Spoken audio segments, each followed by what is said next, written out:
I want to talk about Trump. What's your report card on him? How is he doing? Okay, so here's what Trump's done, which is both admirable and it is the reason why they had the biggest fumble they've had thus far. And it's not big, it's massive. So Trump, as a project manager, you know, typically if you measure a great project manager, maybe they can manage 5 to 7 projects at the same time. Deadline, hey, boom, map it out. Okay, by December 31st, we need this. By January 7th, we need this. By, February 17th, we need this, and da-da-da-da-da, and just kind of goes. If you've done it before, you've seen it probably a million times. And now bring it to a small business that's doing 5 to 20 million a year, maybe 100 million a year.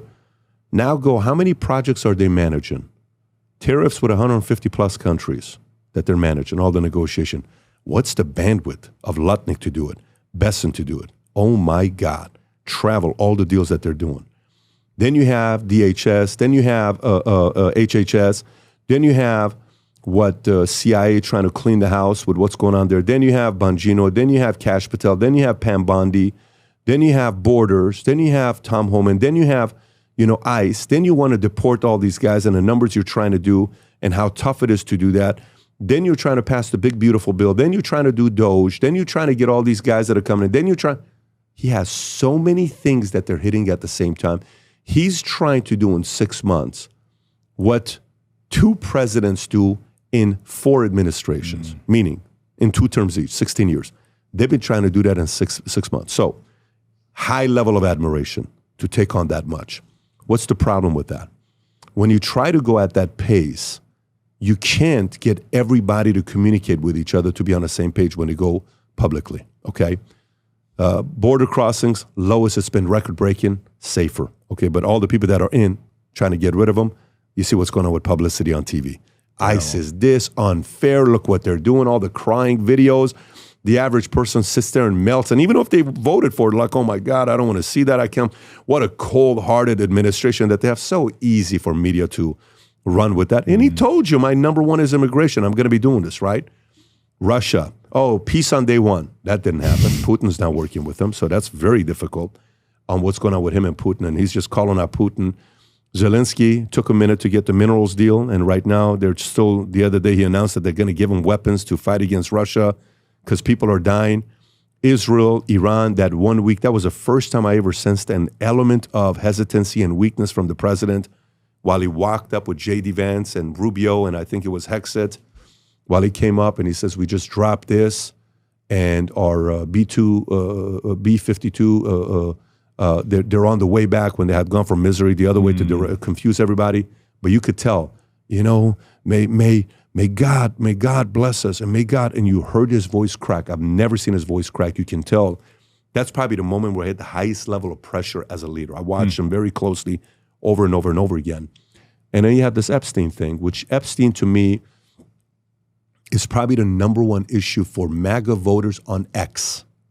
It's not the number one issue for MAGA voters or Trump supporters, but it's the number one issue or the top 3 issue for MAGA voters on X, Epstein.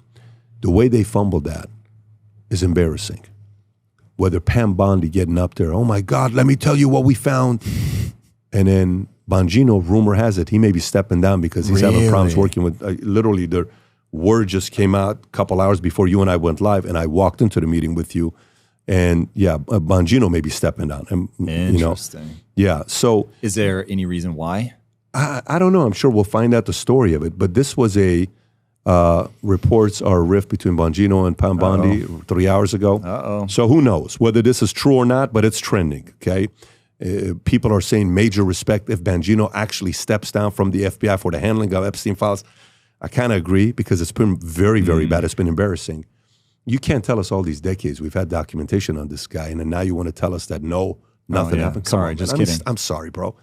You can't do that. So the level of mishandling of that, and then today they came out and they said out of the 300,000 children that were missing, President Trump just announced 2 hours ago that they found 10,000 of the kids. There's still 290 left. So they're trying to kind of find a way to, really make up for.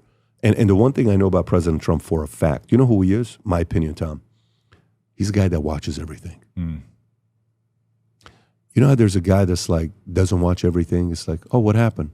Oh, okay. This guy watches everything. He watches CNN. He watches Fox. He watches CBS. He watches ABC. He watches podcasts. He watches X. He watches everything. And the way he works is, my opinion, he watches and he says, oh, that guy's full of shit. Yeah, well, he'll attack him because it's just defamation and negativity. And then he'll watch this guy and he watches this guy and he says, no, that guy's very fair and reasonable. Why is he saying this? So the three people I respect the most that seem to be the most reasonable disagree with me. We effed up. Hey, guys, boom, adjust immediately. That's how he goes. And here's what will happen. This is the reality of it. This is going to pass in the next 2 to 4 weeks, 6 weeks. There's going to be massive victory with tariffs with China or India. The tariffs revenue is going to go from 100 billion to 200 billion to 300 billion. Unemployment's going to go down. Income's going to go up. Market's going to go up. S&P's going to go up. Next year's going to be the 250-year anniversary. World Cup's going to be here. Next year's going to turn 80 years old, and everyone's going to move on. But with the Epstein thing, I think he lost 2%. Permanently lost 2%. Not 20%. Temporarily he lost 20%. That 20%, 18 of it will come back. 2% is not coming back. That was a very bad mishandling of things that they did. So if I give him a score right now for the first 6 months, it's a B. It was a C minus 6 weeks ago, 8 weeks ago. It's a B right now. But that B can be an A minus A, in no time if this China tariff gets locked in, if this India tariff gets locked in, if the Panama Canal, which is very important to me, gets locked in. If the tariff gets locked in, or if we come to some sort trade of agreement, deal? Trade agreement with China. And the main one is China. It's China and India. It's really the main ones I'm interested in. Everything else just for show. But if he's able to do that and increase revenue for us, give me a break. It's a big victory. What do you think the odds are? I've heard so many like Chinese official accounts being like, guys, listen, we are not giving you the time of day. You don't know how to handle us. Yeah. You think we're weaker than we are. We've been migrating away from the U.S. for years. This just isn't a big problem for us. Yeah. So yes. So to them, they're long-term thinkers, and they're only thinking 3.5 more years. What's it to us? China, we do 40-year business plan. America does 4 years. Who gives a shit? Let them. He's going to be out, and we're going to have to deal with Vance or, Newsom or Pritzker or whoever's going to be the next guy that's going to come in, right? That's how they look at it. But if there has ever been a BMF that knows how to play the dark game of negotiation and be nasty, it's him. What levers does he have right now? I don't know. I don't know what the levers are. I don't know if Taiwan is a big enough of a lever. I don't know if getting the minerals deal from outside is a big enough of a lever. I don't know if Apple leaving and making 60 million iPhones in India instead of China is a big enough of a lever. I don't know what's the big enough of a lever to move them.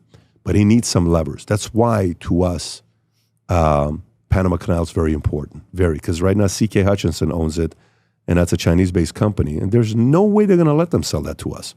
The main ports, there's 2 ports that we got to get.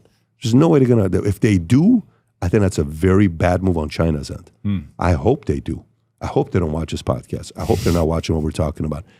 Because if we get that changes the game on this side, because we now have control. So that's a lever. I don't know how many levers America has, except for the fact that we're a great customer. What other levers do we have? Manufacturing? No. What levers do we have? Strong dollar? Yes. It's not getting that much stronger like we have the BRICS the other day is announcing that they're coming together. So Trump is thinking about adding additional tariffs. He already announced a couple of them. All I'm thinking about is the levers. But I trust one guy, to me is the MVP, that I'm loving this guy. My favorite guy so far in the entire administration is Scott Bessent. I'm a big fan of Bessent. Bessent is whatever happened with him and Musk, I don't know what happened. Everything we say is speculation. Only 5-10 people know what happened who were in the room. Yeah. But something happened. You don't get a black guy like that accidentally. Yeah. But Bessent may end up replacing Jerome Powell. Bessent may be the guy that can do the deal with China, because remember what Bessent's background is. This is the one thing most people don't know about. You know what Bessent did before he became? He used to be with Soros. Yep. And he worked for Soros. The back of the Bank of England. That's right. And he worked there, left, came back, became the chief investment officer of Soros. And who does Soros do business with? A lot of countries. So Bessent has already been trained how to do that, and he knows culture. If you see how Bessent speaks like this. Lutnick speaks like a salesperson. Have you heard how Lutnick speaks? Oh, yeah. He hilarious. speaks like a funny, exciting salesperson. But Bessent Why do you think they've sidelined him? He's gone, like poof, gone. Haven't seen him in ages. Look, man, when you have a job like that, you have to realize you can't be, my opinion, you can't be bragging about things getting done that you're doing it, even in smaller circles. You can't do it. You can't do it. To me, I get a feeling he is extremely ambitious himself. He's a $3.5 billion guy. You don't become a $3.5 billion guy without. But Bessent is the right player right now that he doesn't need it. Yeah. And if I'm Trump, Bessent is more useful publicly than Lutnick is today. Sure. Lutnick was useful when we were campaigning to win. Bessent wasn't useful then. Bessent is useful in now because we're in. So I needed somebody that was marketing in June of last year, August of last year. Bessent wasn't marketing. Bessent didn't win any votes, but Bessent's winning votes today in a big way. No, I agree. Yeah. When you think about that 2% that Trump lost with the fumble, do you think that goes to Elon's America Party? Yeah, for sure. How do you think the America Party is going to play out? Is it going to be a spoiler, or is there really something there? You know what's Elon Musk's most important tweet that nobody looked at? Most important tweet that it only got 16,000 likes. It's maybe the most important tweet he's ever tweeted out, ever. Ever. I'm literally in suspense. Oh, bro. Ever. I'll show you. So, Gabe Gutierrez put something at the top. Elon Musk message to GOP lawmakers considering whether to side with real Trump or Elon Musk. And Elon Musk put this tweet. Trump has 3.5 years left as a president, but I will be around for 40 plus years. Yeah. There has never been a more powerful tweet by Elon Musk than this. He revealed his hand. He should have never tweeted that out. You know what he showed? He showed, okay, make fun of me, say whatever you want, talk shit about me. I'm worth $360 billion. And Monday, when Tesla lost $80 billion, $80 billion in a day, Elon only lost $15 billion. $15 billion may be a lot of money to a lot of people, not to a guy that was worth $375 billion, right. And now he's worth $360 billion. Right. And he's got a few 100 million followers. He ain't going away. There's certain people in life that when you offend, you have to know it's a permanent offense. It's not a 6-month sentence. It's not a 12-month sentence. It's not a 36-month sentence. You offended the guy, that's a permanent life sentence. He's coming for your throat, and he's never going to slow down. Yeah. That's Musk. So I think Musk, for him to create a third party, there's only one thing Musk has that drives him insane. And here's what the problem he has, my opinion, is, so he starts America Party. When's the last time somebody at that level started America Party and their own party that did well? Forget Andrew Yang, good guy, but obviously he doesn't have that kind of influence. Ross Perot, 92, he runs to be president. He's the reason why George Bush Sr. doesn't get reelected for a second term. He didn't want to talk about him in his documentary. He was at 18.7%. 3 years later, he starts a party called the Reform Party. Then he runs again in 96. In 92, as he's running it as an independent, he got 18.7% peak. Wow. But in 96, when he ran as Reform, he only got 8.4%. And then Reform, Patrick Buchanan, there was a fallout out. No one's ever talked about the Reform Party. It's gone, right? Yeah, he needs this many signatures with this state, with that state, with this state. I'm going to start off with Senate and Congress and all this stuff. Maybe later on we'll consider somebody as a president. Okay, great. You spent $270 million. You helped Trump get elected, and you helped Pennsylvania. No problem. Whoever you choose as a president, how the hell are you sure that they're going to do everything they told you they're going to do? What do they owe you? Nothing. The only way to be a real puppet master, Tom, is you have to have blackmail on the individual. So the only thing Musk can really do to control the candidate that's going to do 100% of what he wants him to do is he can only choose people that he has dark blackmail shit on them, because he can never be president in America based on the current laws. That's Elon Musk. That's his biggest hurdle. So that's probably driving him insane. Hate to say it. His business model, if he really wants to become the puppet master that he wants to become, he needs people that are blackmail. Yikes. Yeah. Speaking of blackmail, do you have a take on the Epstein file? Like, what's going on? Is somebody on it? Is it being used? Yeah. I mean, look, if when you become a person that's working in the CIA, or you go and work in the government, or you're high-level military type of people, you think you do everything by the books. You think the movie, as great of a scene as it is in, A Few Good Men, you think, you want to know the truth, Code Red. You don't think Code Reds exist in the CIA? You don't think Code Reds exist in the FBI? Maybe not Code Red. Maybe it's a different name that they call it, right? You don't think that kind of stuff happens? You don't think any of that stuff happened? I had a CIA agent, the guy that got arrested and he was indicted. FBI went after him. He was the first whistleblower that came out and talked about the waterboarding program that they had, John Kiraku. And he did 23 months in jail. Wow. He was on the podcast this Wednesday. We had him on. And he said when the Mossad agents would come to CIA, they would always give us gifts. And we would tell them, why are you bringing gifts? He says, every time they give us gifts, they were always bugged. Every gift, every Mossad agent ever came to us, they always came with a gift. And we would open a gift for like, what are you doing? We know you're trying to bug us. So, well, we thought we'd get away with it. So think about the natural when Intel works with Intel. Yeah. MI6 comes, hey, that's a nice iPad. Boom. Something you'll never see, neither listen to your conversation. Hey, you don't think this kind of stuff happens? So they all have stuff on each other. So I think they're all so guilty by having so much shit on each other that I think all the Intel agencies are one Intel agency. They're like, oh, really? Oh, you want to release that? Oh, guys. They said he wanted someone to release the Epstein stuff. This guy's so funny. Hang on, let me call MI6. You will not believe what Pam just said. That Cash just said on a podcast, go ahead and release it, buddy. Go ahead. Let me show you. Boom. They're all on the same team. Once you have dirt on me, I have dirt on you. And both of us know the dirt on each other. Today, it's so funny. A guy came in, was my biggest enemy in insurance for a good 5 years. We're now such good friends. It's so funny. But we wanted to kill each other for 5 years. And when I tell you kill each other, like we would, everybody knew if we're in the same room, we're probably going to fight, okay? And he's here, I'm telling a story. I said, you remember that one time you did that? This is what I do. I said, don't freaking bullshit me now. And he starts laughing his ass off. I'm like, that was dirty, but I know why you did it. I said, do you remember this? And we're going back and forth with the story. We're laughing our asses off, right? Now, listen, he's a multi-nine-figure guy. He sold his business, did very well, and I'm doing good as well. But as you move up and you get to certain levels, no one's innocent in government. Relax.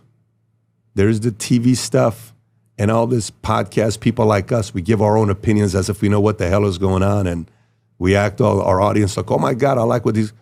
And then there's a legit shit that happens. Yeah, of course they're holding people hostage. Of course they have intel on each other. Of course they have intel on some of the biggest world leaders.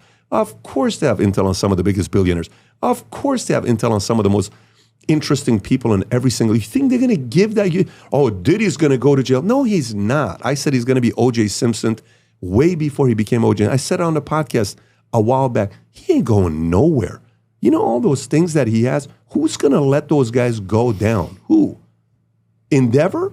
WME? CAA? Who? No. They're going to let those $18 billion of revenue and sponsorship, no, they're not going to let that go away. No way. It's a lot of people that are being affected by it. No. But this was a fumble. It's a massive fumble, and they could have released it in a different way. And some of us who... we understand how nasty things can be on the inside. We would say, like, okay, that's probably what they're doing. But at least don't come out and say, oh, wait till you see what we're going to drop. Oh, wait till you see it. Oh, my God. Oh, my God, they're going to release it. Oh, no. Wait till... Oh, there's nothing. We're not... It's like you're hanging out with your girl or your wife. You foreplaying 14, 15, 20, 30, 40 minutes. And like, all right, I'm going to go watch a movie. What happens when you do that sexually with your partner? In the middle of you're about to start getting into action, I'm going to go watch Netflix. Babe, what are you talking about? That's it. I just wanted a foreplay. Yeah, even That's what worse. they did with were Epstein. like, you should go out with me because I'm going to be so good in that moment. It's going to be incredible. And then you go watch Netflix. Yeah, it was literally absurd. Shit show. But as a leader who's a street guy, who understands that the process of making sausage, you know this, it's nasty, right? It's nasty. So even yesterday when you were talking about when you guys are building Quest, and like, yeah, you know, most people think I'm a nice guy, but to run the company in the streets and what we had to do and blah, blah, blah, blah.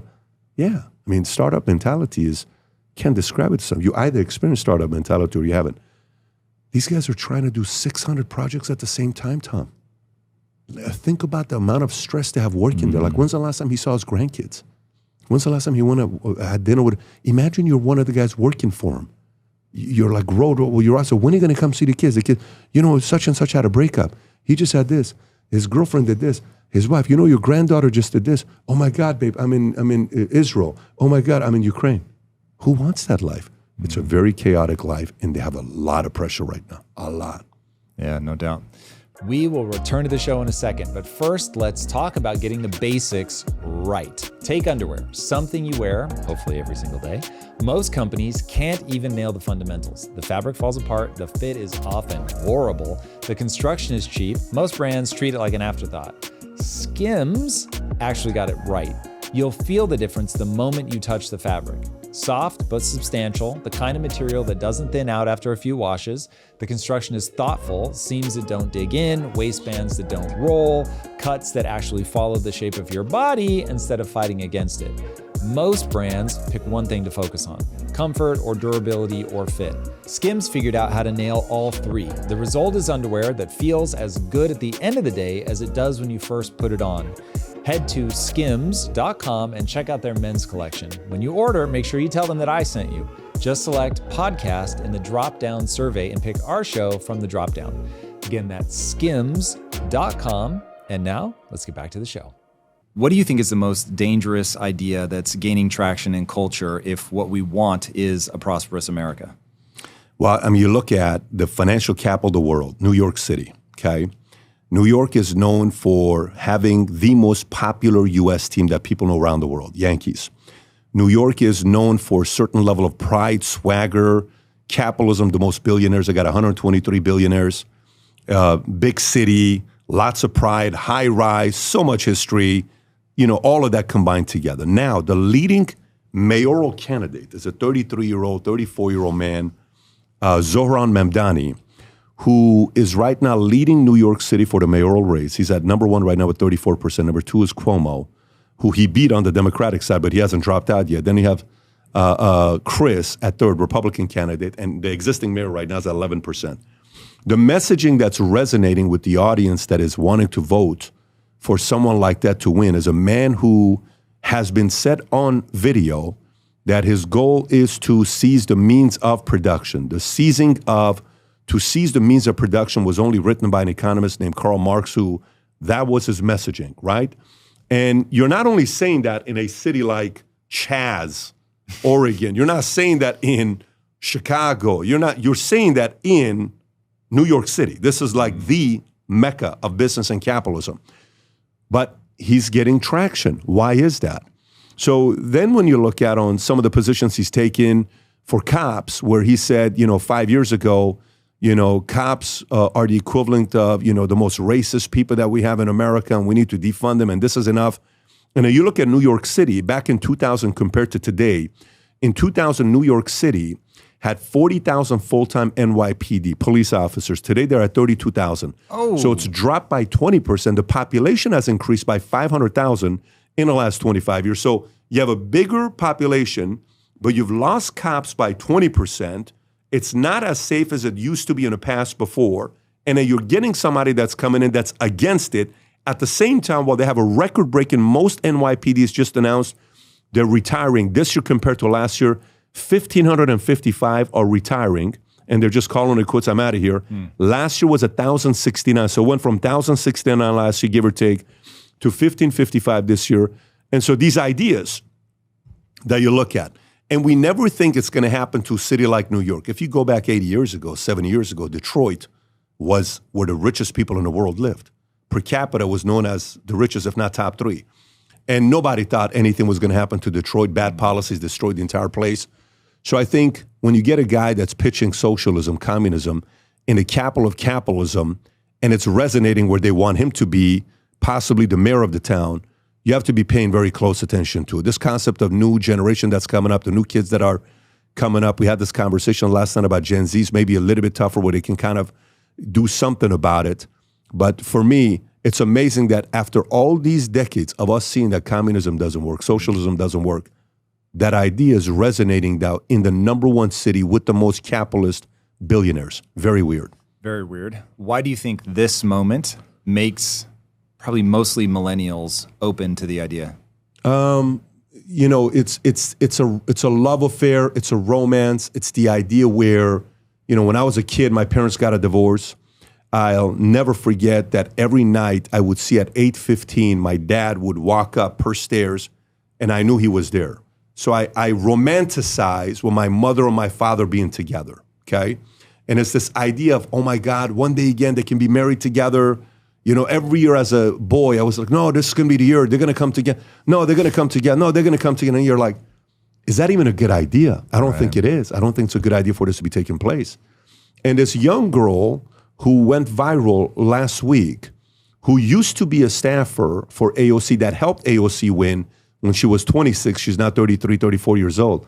She says this fantasy of being able to help people out, and these rich people are bad people. And she starts breaking things down, saying, if there's no incentive, why would somebody keep making the apartments better? If there's no incentive, why would somebody make the place better? Like, I'm asking a question for New York City. Do you know in New York City how long it takes to get a permit? 2 to 5 years to get a permit. It's the worst city to get permits. So imagine if you and I want to build a building and we have some money we want to deploy and we want to get out there and finish a project.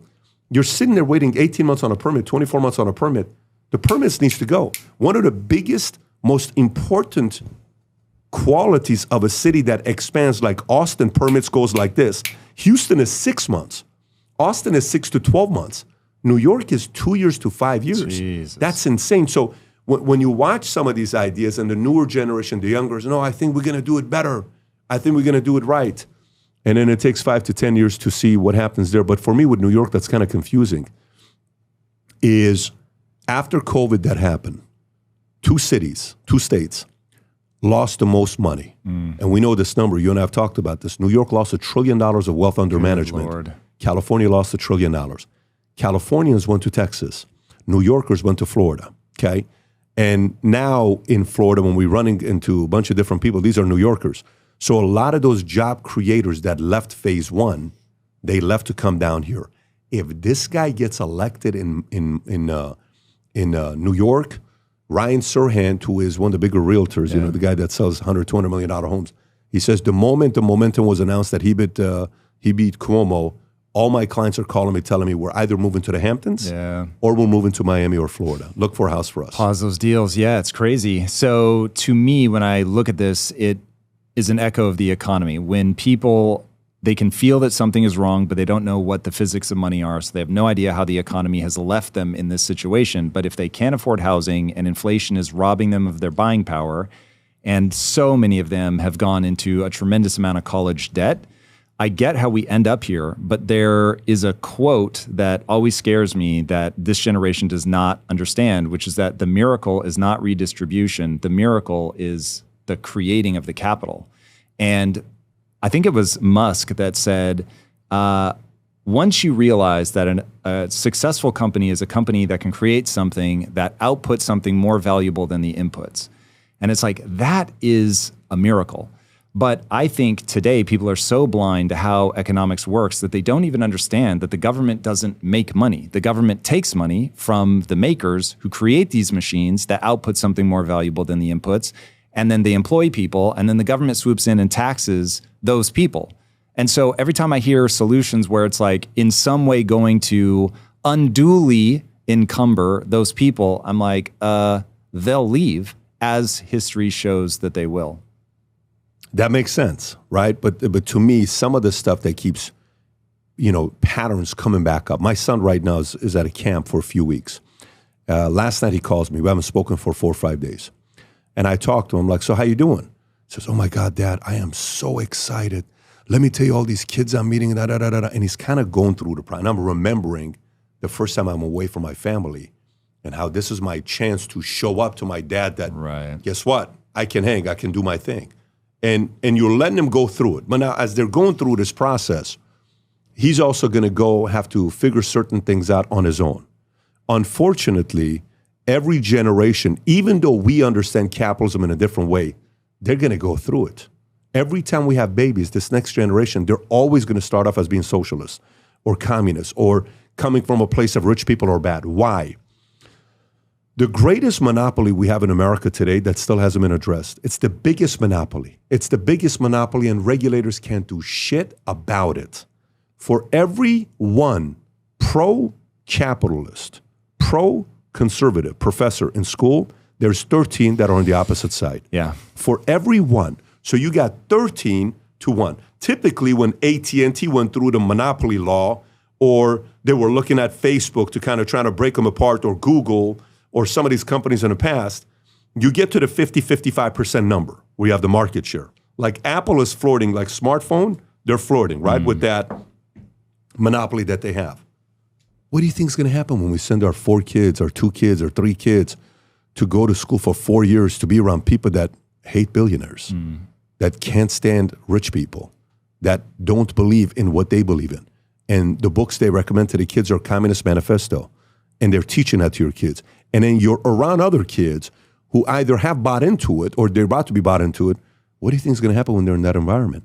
I mean, we keep sending our kids to the same place to get brainwashed, to come back and hate their parents for a few years and then go back to it again. I can't tell you how many of my executives, they lose their daughter or son, they send them to school for $250, they come back hating capitalism. They don't want to be around mommy and daddy because they're like, I cannot believe you voted for that guy. I cannot believe you did this. All you care about is money. I'm going to go and work for UNICEF. I'm going to go and work for this.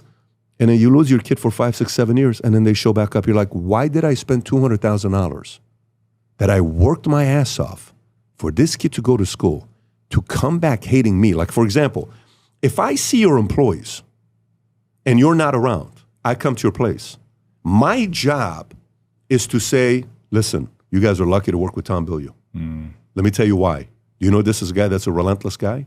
Do you know how important it is to work with somebody that's got a big vision they're pursuing? You know why that's important? Because when you work with somebody else, you know he's not going to be slowing down. And you know he's fully committed. You guys are lucky. Learn as much as you can, okay? Because as it gets bigger, you're not going to have as much time. Now, let's flip the script. You ready? You're not around. I come talk to your employees. Why would you guys work for him? You know, he gets all the money and the accolades and credit. You guys get nothing. Why are you guys doing this? What's this all about? He's using you guys. That's what they're doing in school. Nonstop. Who the hell thinks that's a good idea? So to me, a part of why this is happening, you got me thinking, is parents are still subscribing to the old way of what it is that we want our kids to do to be successful, and we are responsible for continuously repeating this pattern. Until somebody puts a stop to it, it's going to continue happening.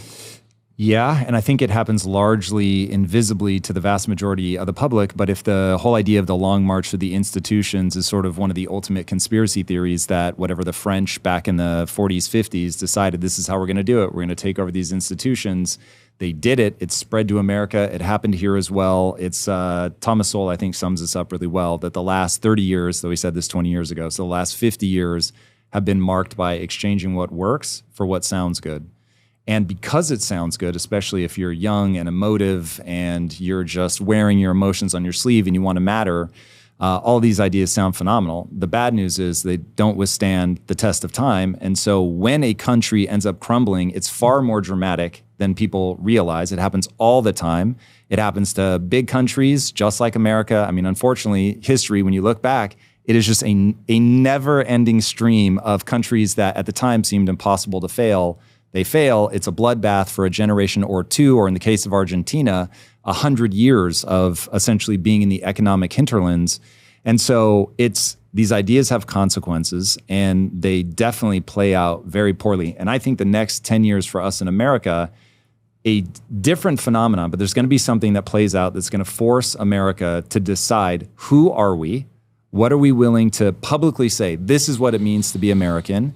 And the way that we define that is going to define how well we do moving into the future. And I'll be so curious to see if you agree. The thing that I think is going to force that test is that we are going to immigrate people into America that don't share America's core values. I mean, that's a large part of, so my beef with immigration isn't with low-wage workers. It's you didn't do anything to find out if these people share our values. Like I love the vision of America as a nation of immigrants, but they're a nation of immigrants that over hundreds of years, because long before we founded the company, we were still a nation of immigrants. We ended up building a set of ideals. And then when we founded the company, it was on a set of ideas that were already like pervasive. And now I see this being a collision of essentially Judeo-Christian ethic versus Islam. And they've already gone so ham across Europe. And you're seeing now, I saw the stats on the major cities in the Netherlands, and they're like 45%, 55% first or second generation immigrant. And then in Brussels, it's over 70% first or second generation immigrant. And again, I'm all for immigrants, but if you have immigrants that don't assimilate or they don't share your values, you're going to end up in a tug-of-war. Yeah. So, and that's why we need guys like you to encourage your viewers to have more kids, because we need to have more kids. And here I'm the worst guy because I haven't had kids. But hey, the good news is I actually do tell people it's probably the right answer. Yeah. Well, we had a conversation about it last night. It was great at the restaurant we went to. No, but you know, it's so funny you're saying that. Here's how I work. For me, it's very simple. It's not that hard. When I sit down and I watch anybody that moves into any community, what happens to that community? Just kind of go through it. My chef that lives with us, and he cooks for us every day, he's a Muslim from Turkey. Now, keep in mind, I'm a Christian, and I'm Armenian Assyrian. And the Armenian and Assyrian and the Greek genocide was done by his camp, and he's a Muslim. You know how we get along? We're like this. Yeah. We perfectly get along. When we go to Hamptons, wherever we go, he's with us. He stays at the house. He takes care of the kids. We love him. Okay. However, I asked him a question one time. I said, you got a family? He says, yes. I said, you have a choice to live in a city where it's 100% Muslim. Mixture, Sunni, Shia, you pick and choose. Another city that's 100% Jew. 100,000 people live there, they're Jewish. 100,000 Scientologists, 100% Scientologists. 100% Christian, 100,000 of them are all Christian. Where would you want to raise your kids? I said, give me from the highest to the lowest. He says Christian first. Whoa. Then he goes Jewish. Then he goes Scientology. Okay, then he goes I admittedly Muslim. did not see that coming. Me too. Okay. No, I'm telling you, me too. I could not believe he said that. I said, why do you say that? He says, well, most Christians, wherever they live, it's a peaceful place. I said, Jews, wherever they live, because they're driven by money and finance and success, they're going to have to make sure the properties are good, it's safe, it's secure, thriving, good restaurants. Number 3, Scientologists, wherever they live, they're also going to protect theirs. And then you have Muslims. I said, why wouldn't you want to be there? He says, why do you think I'm in America? I said, this is so interesting when you think about this. This is a very raw conversation. When I say this, I get messages. I can't believe you're saying this. Oh, yeah, I'm waiting. Let me tell you what you cannot. I lived in Iran for 10 and a half years, and I lived it. I saw it. I lived in Tehran from October of 1878 till July 15th of 89. I lived there, and I witnessed what happened. And all the nasty, the data, oh my God, it's because of, it's really everybody that's behind it. It's really these guys and those guys and these guys. Who's behind it? Because from 41 to 79, when the Shah was in charge of Iran, prior to Khomeini coming, the Shah did business with Israel, no problem. Frank Sinatra went and gave one of the biggest concerts ever in Iran in 1975. Really? I didn't know that. The ambassador of Iran was dating Elizabeth Taylor. Just go Google it. Type in Zahedi, Elizabeth Taylor. They were together. She would go to visit him there. You look at the biggest of the names would go to Iran. You type in Iran's mountains and snow. If you type in Iran, mountain, snow, you will be blown away by what these mountains look like. Bandar Pahlavi, beautiful place. Port Pahlavi, it was an incredible place that you would go to. There was no issues in the Middle East. Iran didn't start problems with anybody. There was no proxy wars of Houthis and Hamas and Hezbollah and all this other. There was no Islamic Revolutionary Guard. It's funny, 6 months ago, I finally got a hold of the founder of Islamic Revolutionary Guard that started it with Khomeini. I invited him. He came here. We did a 2-hour podcast together. Anybody and everybody who was from Iran was so furious the fact that I had him here. I asked him, this is the same guy that he and his direct report killed the existing president and prime minister, former president and prime minister of Iran. His reports killed the president, his report. And then they said, no, the guy is, the killer is dead. The killer was never dead. And then he had to go to jail for it. I talked to him about it. How come Iran was at peace under the Shah? How come the Middle East was okay? Yeah, Israel was still trying to do their Mossad and all the other stuff that they were doing. But how come he got along with everybody? Why is it that if you type in a meeting that took place between Stalin, Churchill, and one other world leader, could have been Carter, why is it when those three had a meeting, they had the meeting in Iran? Out of all the and by the way, the Shah was not involved. They're having a business meeting to negotiate some things that they're doing. They said, where do you want to meet? Let's meet in Tehran, Iran. You tell me when's the last time the leader of Germany, the leader of UK, the leader of US, oh yeah, let's go have a meeting in Iran. When's the last time that hasn't happened? Yeah. So to me, what caused it? Extremism. Khomeini came in. When he came in, he brought chaos. It was a mess. And Iran's been doing that for 79 till today. You can tell me whatever you want to tell me. In no place am I going to sit there and agree. Just recently, a guy gets arrested and the father of a daughter, because the father of the daughter sold his daughter to marry a man who was in his 40s, 50s. The daughter's 60 years old. Hamas finds out about it. They come back and they say, shame on you for selling your daughter to a man at 6 years old. You have to wait till 9 years old. Jesus. Did you hear what I just said? So yes. Shame on you at 6 years old. 9 years old is okay. Yeah. My daughter's 9 years old. What do you mean 9 years old? That's crazy. So to me, it's so uncomfortable talking about these types of topics where we're kind of like, oh my God, we can't talk about that. Someone's going to slash my tires. What if they see me in the streets and they come up to me? What if somebody comes and swats me? What if I'm getting swatted? Oh my God. Are we going to keep walking on eggshells and being afraid of this kind of stuff? So you're right. If there is a pattern, we have to ask why. This does not mean everybody. It doesn't. It doesn't mean everybody. But there is a pattern. Here's the other thing. When you work for a company, any company I work at, you go work at Microsoft, you go work at Apple, you go work at Walmart, you go work at any company. As you're going through the interview process, you're going to answer a certain set of questions, background, qualification, what you bring to the table, resume, all this stuff, right? Then when I'm in, what's typically the first month of orientation for any company? How special we are, the history of it, this is our founder, what we've done. What are they trying to do the first month? To make you be proud of working at Walmart, to make you be proud of working at AT&T, to make you be proud of working at Bridgewater, to make you be proud of working with Dalio. Let me tell you what we did. To make you be proud of whatever the job is, right? Do we do that? How much of that do we do? When I joined the Army and I finished boot camp, I'm at an event. I went to April 15th, I joined the Army in 97. So say there's a 4th of July ceremony. It's one of those that happens. There's thousands of people at the unit at Fort Jackson.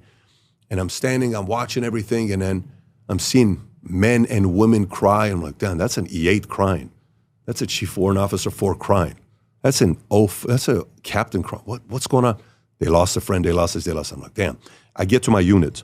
When I get to the 101st Airborne Division, the first thing they did is, they said, there's a movie coming out about your unit that you're going to be able to see before anybody else sees. I'm like, whatever, who cares about this unit? We go in this theater room, 600 people in the room. You know what the movie was?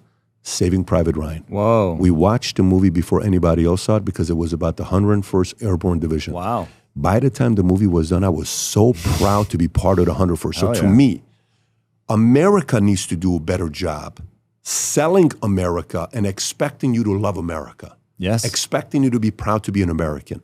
If we do a lousy job there, a part of it falls on us as well. Yeah, no, I agree. The more I read about history, the more I realize that we really have a problem. We have lost faith in who we are. And the second you lose faith in who you are going to fall. I mean, this is like the most classic that countries always fall from within first. But when you present a galvanized, united front, you believe you're willing to fight, then you've got a chance. But man, there is, some of it is just the part of the cycle. Things have gone so well for so long that nobody's had to be tough. And because we haven't had to be tough, we can have luxury beliefs like we're doing bad things and there's nothing here to be proud of. And the very act of doing that is going to tear it apart. Like, even if you want to rewrite history and you want to say, okay, wait, I don't like some of these things in the past. And so I'm going to create a spin that takes our eyes off of the things that I think were horrible and moves them on to the things that I want us to be proud of today. Great. Like, if we want to start talking about like the civil rights movement and how we did that and the Civil War and how we stood up for slavery, like if you've got America was founded on slavery and that's horrible message, you can give that negative version that makes everybody feel guilty, or you can give the positive version. And the UK has done a phenomenal job of this. We were the first ones to end slavery. And it's like, okay, we can feel good about that. So even though they had slaves for God knows how long, the story they tell themselves is about ending slavery.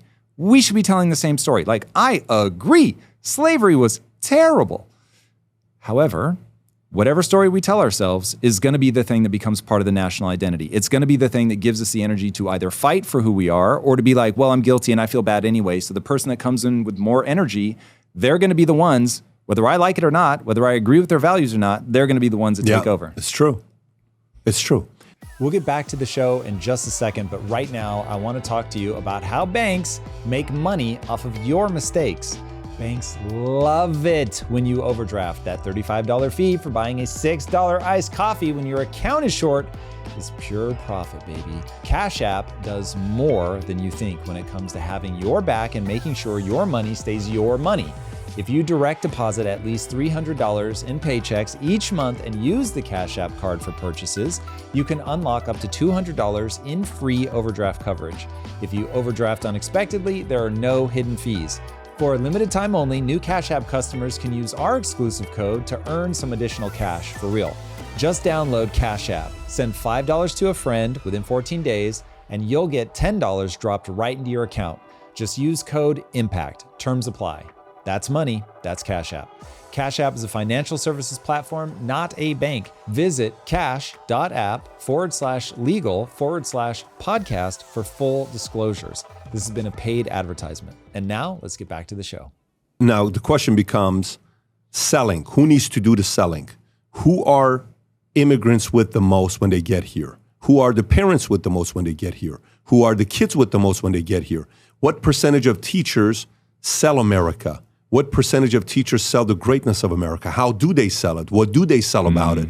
What traditions do they sell about it? What do they say about our founding fathers? Do they get up there and talk about how great Jefferson was or how great Washington was? Or are they talking about these guys were slave owners or we're embarrassed? We have a very embarrassing past of our founding fathers and they were just all slave owners. Who the hell is going to be proud to be an American? You know, if I hang out with a certain group of people and they're proud Assyrians, and I go have dinner with them for 2 hours. 2 hours later, I'm going to say, you know what, I'm proud to be an Assyrian, man. It's a special group of people. But if I go with a group of people that all they do is bash Assyrians, you know, shit, I don't even want to tell anybody I'm Assyrian. I don't want to tell anybody I'm Armenian. I went to Glendale High School. Now, don't talk about who comes out of Nitros. I'm proud to say I went to Glendale High School, Nitros. John Wayne went to Glendale High School. Did he really? He did, John Wayne. It's our pride and joy, right? We talk about John Wayne went to Glendale High School, right? But a lot of good people came out of Glendale, right? You can sell the pride. But I think a part of it is the influencers need to be influenced. And if you don't want to do it, we have to be comfortable to fire you. Hey, you don't, today, it's so funny. Guy comes in right before your name came up in a meeting and they want to do a deal with us. They're a big business now. They've done very well for themselves. They're a very well-known space in what they're doing. Great. We sit there, we talk, and says, well, you know what? You know, you had an engineer that was working for your Minette company, and you know how much he couldn't stand what you believed in politically? I said, really? Yeah. He says, he wasn't on your side politically. He hated what you believed in. And he used to always tell us. So I'm like, you know, of course I know who he's talking about.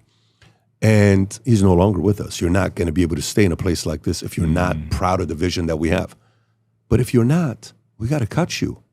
You don't like being an American? Dude, what are you proud of? Let me tell you how great Russia is. Guess what? Here's a one-way flight. Go to Russia, bro. We will cancel your citizenship here. What would you like? Get out. Go somewhere you're proud to be. So it's either you are not proud no matter where you go, because you're a bitter person. Let's set that aside. Number two, you've been indoctrinated to hate your country. Go find a country to be proud of. If somebody works for my company, any one of them, that they're not proud to be here, I'll ask them, are you proud to be in this company? I mean, I like my job. No, that's not the question. Are you proud to wear the jersey? Like I said, I like the job. I don't hate it. Where would you be proud to wear the jersey? XYZ. Can I help you get a job there? Let me help you get a job there. You would do that? I'll make the phone call right now.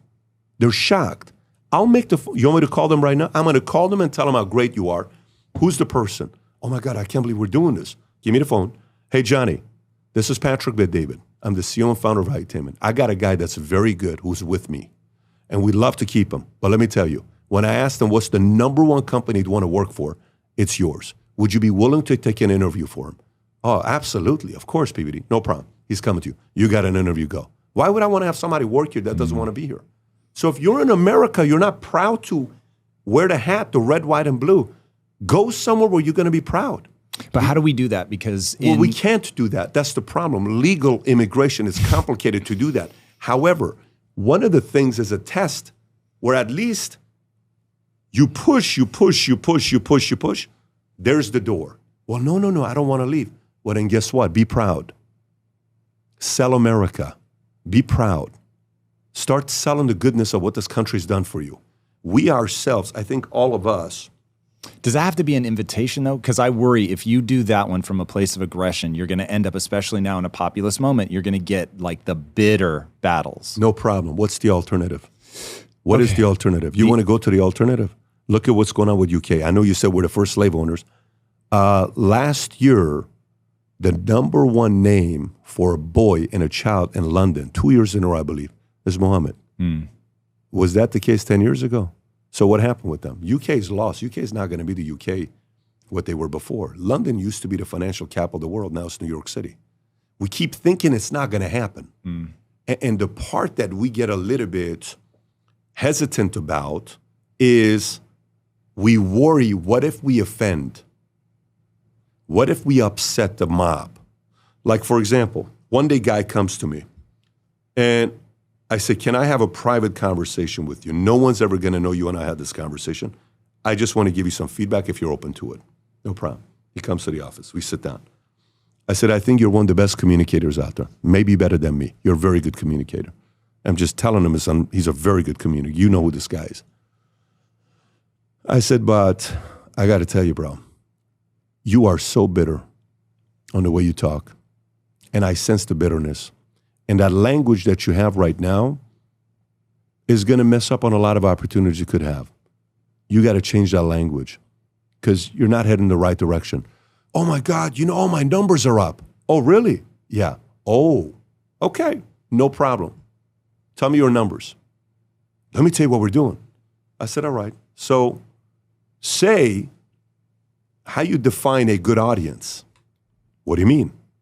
Do you define an audience by the number or the quality of viewership or combination? How do you define a good audience? Well, it's by the number. I don't know about that. What do you mean?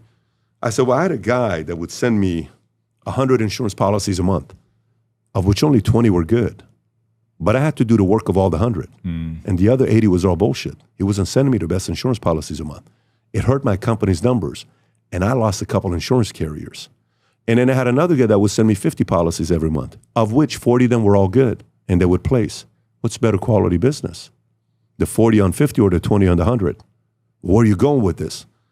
I said, the way I judge everyone's audience is in the following way. If I take Tom Bilyeu's audience, you got millions on top of millions of followers. You got guys like a Ray Dalio who trusts you, who I think you're the only person he's done a podcast with 4 times, right? This is a $20 billion guy. Those guys don't go on every podcast. They go places where they feel safe with.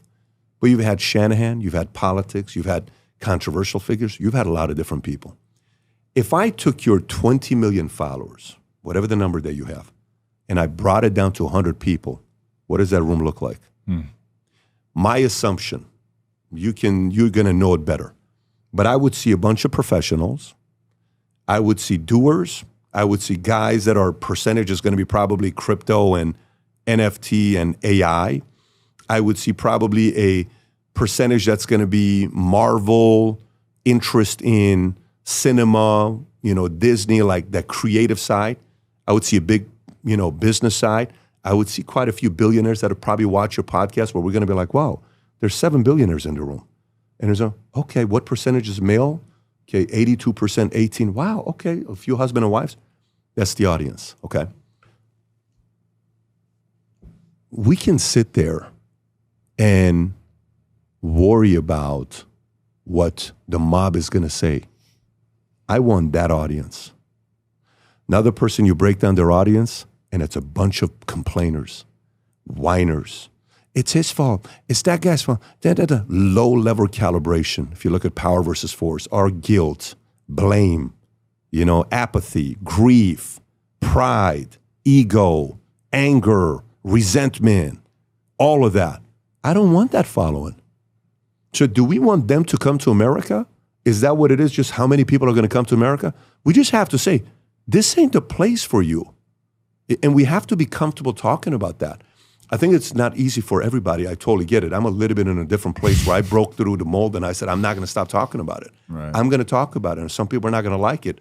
And trust me, it's gotten me in trouble a few times. But for us, we have to realize, if we believe America is the greatest country in the world, we have to take a stand, make our case, make our argument. If you don't like us, listen, what do you like? Go. Let us make a connection for you. But this ain't a place for you. It'll be interesting. I love all of that. And I think in the abstract, that's absolutely right. Where the rubber meets the road, right now, we already have people at war. I think we've turned a large portion of millennials against American principles. And that to me is one of the things that we have to. Who do you think has? To me, it is the long march through the institutions. It is people that believe that capitalism is exploitative. It is all taking, that the government should get the money and redistribute it as it sees fit. They don't understand capitalism, literally the mechanics, the physics of how it works. They have a poisonous envy inside of them. How do you fight against them?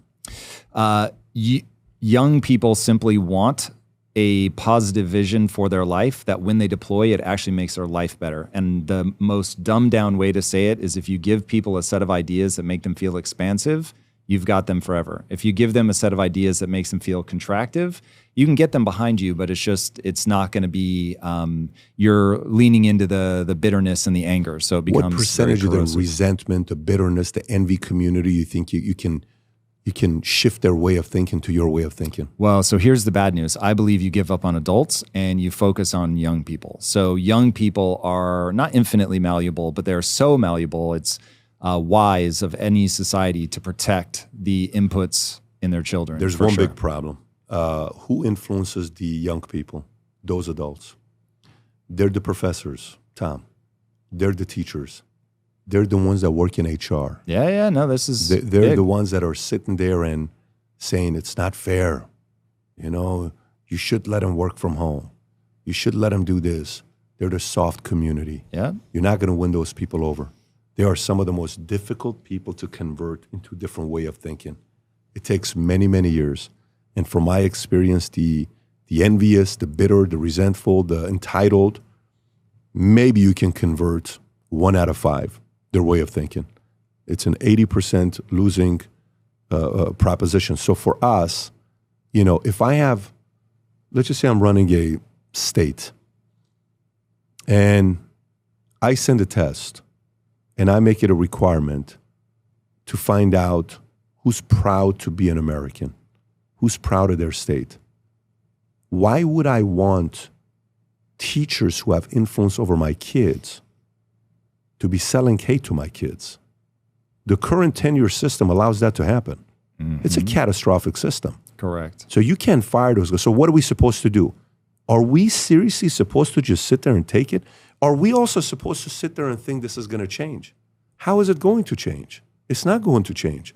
So what do? Kick the can to the next mayor, kick the can to the next governor, kick the can to the next president? That means what we're indirectly saying is, hey guys, we have collectively accepted the fact that America's going to fall. It's just maybe not it's going to fall in the next 5 to 10 years. Probably going to fall in 30 years. That's okay by then. Who knows what's going to happen? It's going to be, no. it's an element of standing firm today and calling out BS. And if we can't do that, like right now, you know who supported Mamdani? You know who he got today that supported him? The Teachers Union of New York. You know how powerful they are? What a shock. What a shock. But how powerful are they? You know how powerful Extremely. they are. Are you kidding me? Like, okay, so now this guy's going to come in and flip the way of thinking, and we're sitting on the sidelines? That's okay. No, it's okay. No, I think there needs to be a little bit of that. No, we're not doing that. We're standing. Here's what we're going to be doing. We're not doing that. Here's what's going to be the standard. You don't want to be here? You don't want to be here. And I think it starts with teachers. You know, it starts with professors. Starts with anybody that's going to have influence over the kids. Starts with anybody that is working. Like, for example, one of the laws that I believe we need to create is in America, if you want to become a senator, a congressman, a mayor, a governor, you have to choose the religion, Catholic, Christian. Really? You want to mandate that? Oh my God. Are you? I'm so opposed to mandates like that. Let me explain to you. Yeah, please. Really? Yeah. Tell me the alternative. Have you been to Dearborn? Have you been to? No, have you been to? not in a long time. What's going on with many cities in Minnesota? Are you seeing I'm what's certainly going on? aware of. You the issue, think they believe in what we believe in? No. You think they believe in, some of the, values and principles that we live by? Do you think when guys like you, who are extremely smart and intelligent, you're a very logical guy. You're a March 30th baby. You're a very logical guy, right? Everything to you is very calculating and sequencing the next 10, 15, 20 steps. Yes. Guys like you today in America are not having kids. True, at least in my count. But by the way, when I tell you this, I'm not taking shots. I know a lot of friends that are like you that are not doing it. Why? On many different scales, it's probably not the right decision. On many different scales, it's a headache. On many different scales, I don't believe in the future. I think it's going to be chaotic, and I don't want to put somebody in here that has to face with all these challenges, right? They're doing that. They're doing it at 2.9. Yeah. We're doing it at 1.7. Yeah. So either you're accepting the fact that America is going to be a Muslim nation in the next 30 to 50 years, and you're fine with it, great. Or you have to realize, and by the way, maybe that's a good thing. Maybe if we look at some of the most thriving countries in the world, maybe the leading religion of that country is Muslim. Maybe that's what's made Iran so prosperous, because they're so peaceful, and they're so civil, and they get along with everybody, and they have no sanctions. The market is wide open. A country that should be doing $2-3 trillion of GDP per year is only doing $350 billion per year. Maybe it's a very safe place to be in Yemen and Iraq and some of these other places. Maybe they're doing phenomenal, right? Maybe we need to go to that philosophy.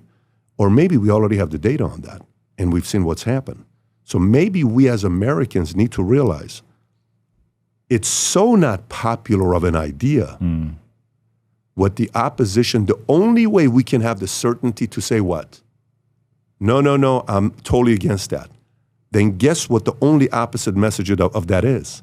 It's only one message.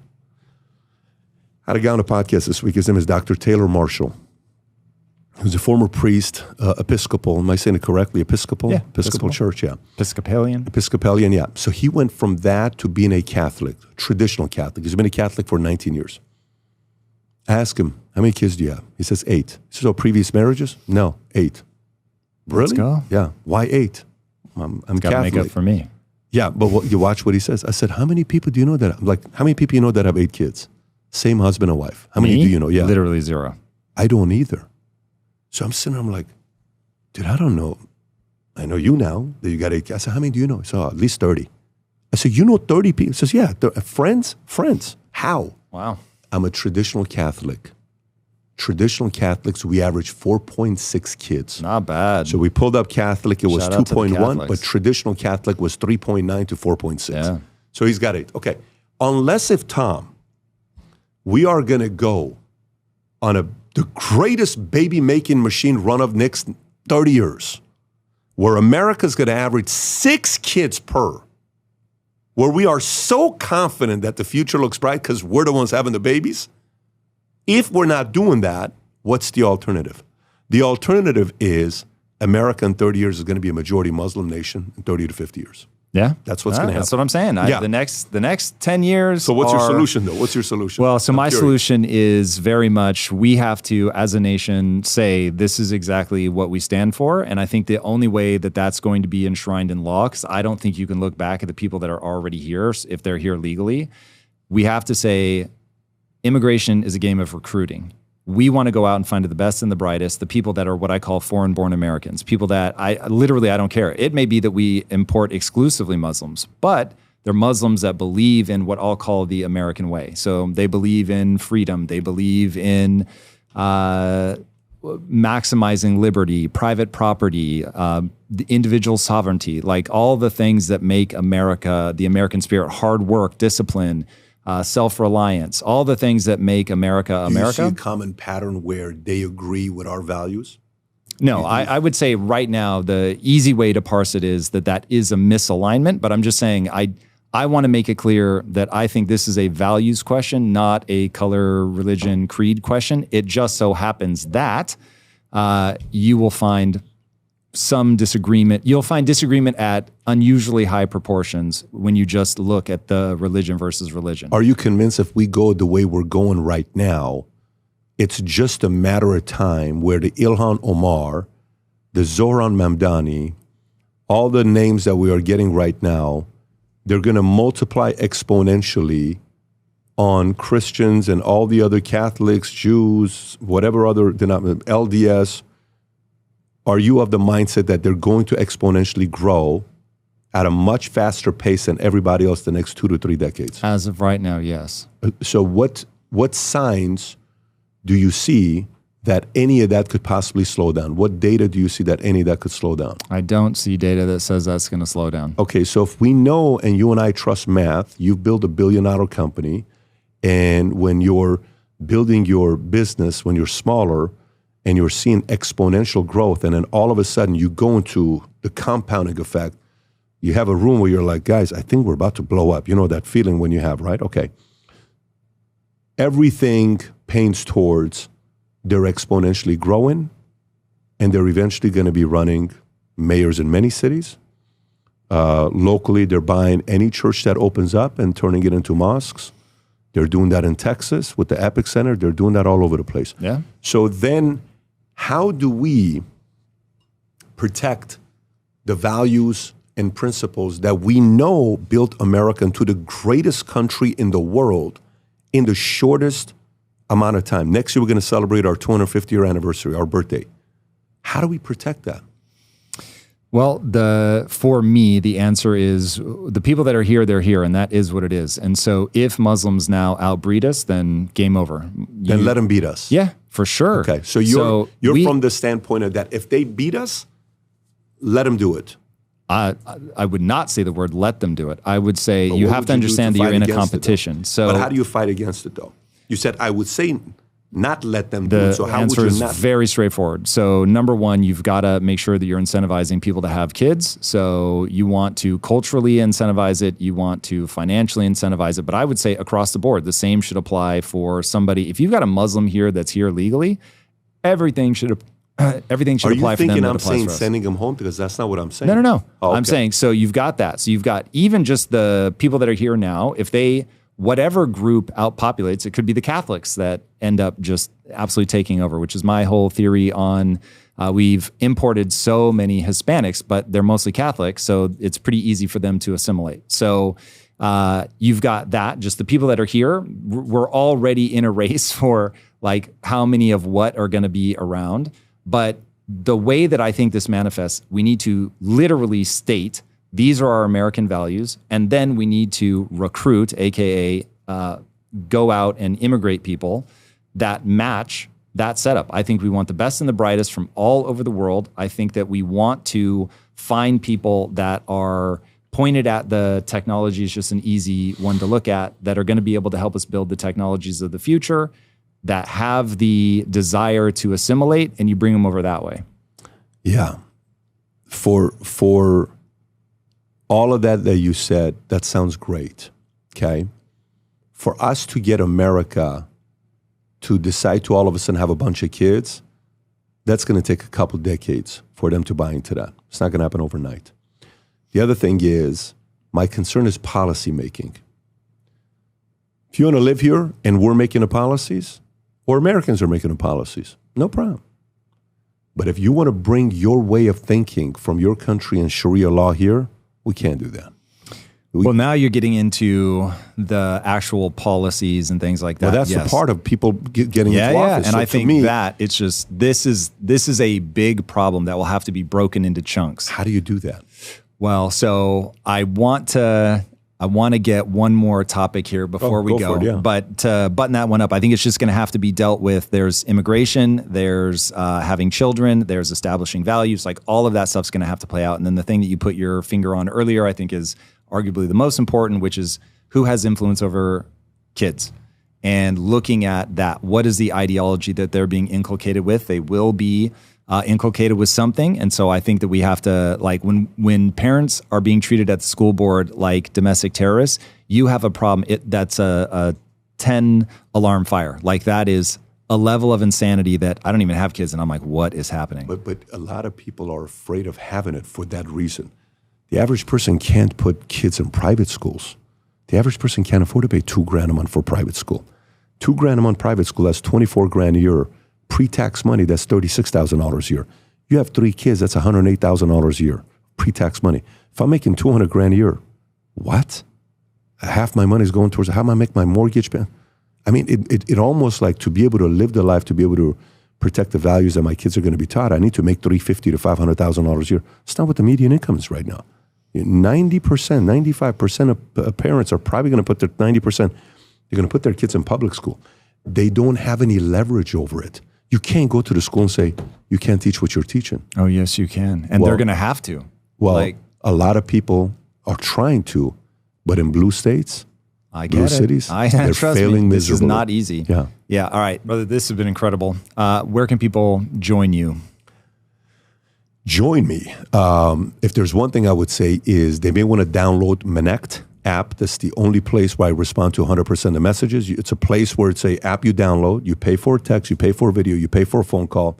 I'm on there. A lot of influencers are on there.